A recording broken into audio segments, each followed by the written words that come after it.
अजितदादांच्या जीवनाचं वैशिष्ट्य असं वेगळं पण असं होतं की त्यांना जिवंत असताना ॲलिगेशन झाले, मानसिक त्रास झाला, अंतर्बाह्य युद्ध, त्यांच्या मनाची घालमेल आणि प्रचंड वेदना पण त्यांना झाल्या. आम्ही 6 वर्षापासून पाहतोय.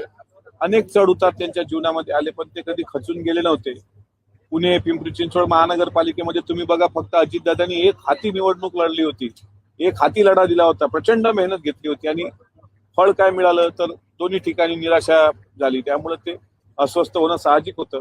पण ही गोष्ट खरी आहे की एखादा व्यक्ती असेल, ते हयात असतानाच त्याचं जर कौतुक झालं तर बरं वाटतं, पण हयात असतानाच जर त्या व्यक्तीला छळलं गेलं तर निश्चितच ते वेदनादायी असतं.